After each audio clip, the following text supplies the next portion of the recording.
Good morning. আমরা আজকে আলোচনা করব ডিএসআর বা বোনা ধানে আগাছা নাশক নিয়ে। এই আগাছা এমন একটা জিনিস, ফসলে কিন্তু ফলনে ব্যাঘাত ঘটায়। আমাদের 40 থেকে 50% পর্যন্ত ফলনে ব্যাঘাত ঘটে ফেলে।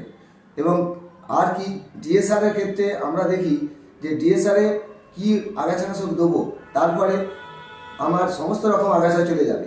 যেহেতু ধান জমিতে সরু পাতা, চওড়া পাতা এবং মুথা জাতীয় সমস্ত আগাছাই থাকে লক্ষ্য করি, সেই জায়গায় নতুন টেকনিক্যাল কি এসেছে সে নিয়ে আজকে আমরা আলোচনা করব। আমরা দেখছি সিনজেন্টা কোম্পানি আমাদের নতুন একটা আগাছা নাশক নিয়ে এসছে, হার্বিসাইড নিয়ে এসছে, ব্যালোরিক। এই ব্যালোরিক নতুন টেকনিক্যাল, এর মধ্যে কি কি রয়েছে? পেটলাক্লো রয়েছে আর ফ্লুরোফক্সিফেন বেঞ্জিল রয়েছে। এই দুই টেকনিক্যালের আমাদের এই ওষুধ হচ্ছে ব্যালোরিক। এর ফলে কি হবে না, এর ফলে জমিতে যে সরু পাতা, চওড়া পাতা এবং মুথা জাতীয় এই আগাছাকে কন্ট্রোল করতে পারবে। কিন্তু দেওয়ার জন্য কিছু সাবধানতা অবলম্বন করতে হবে, সেটা আমরা আলোচনা করে নিই।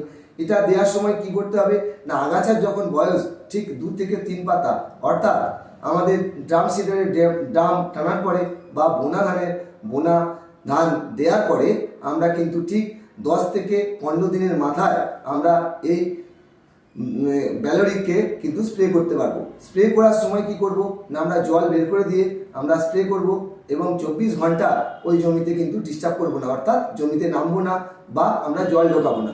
পরবর্তীকালে 24 ঘন্টা বা 36 ঘন্টা পর জল দেবো এবং 2-3 ইঞ্চি জল ধরে রাখবো। তাহলে সমস্ত রকম আগাছা, সরু পাতা, চওড়া পাতা, মুথা জাতীয় তাকে কিন্তু দুর্দান্তভাবে কন্ট্রোল করবে এই ব্যালোরিক। এবং আমরা ডোজ জেনে নিই।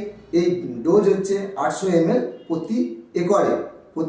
800 ml দিয়ে যদি দিই ব্যালোরিক, তাহলে কিন্তু আজকের দিনে নতুন স্পট প্রেকটাম আমার হার্বিসাইড এসছে ব্যালোরিক। মূলত এটা ড্রাম সিডার এবং বোনা ধানের জন্য। এবং এর মধ্যে আরেকটা বৈশিষ্ট্য আমি আলোচনা করে নিই। এর মধ্যে যে পেটলাক্লোরের মধ্যে সেপনার রয়েছে, এই সেপনারের ফলে গাছ কিন্তু কোনো অবস্থায় লাল বা হলুদ হবে না, সবুজ সতেজ হবে। সেই জন্য ফসলেরও কোনো ক্ষতি নেই এই ব্যালোরিকে। আজকে আমরা নতুন হার্বিসাইড অর্থাৎ আগাছা নাশক নিয়ে আলোচনা করলাম ব্যালোরিক। ধন্যবাদ।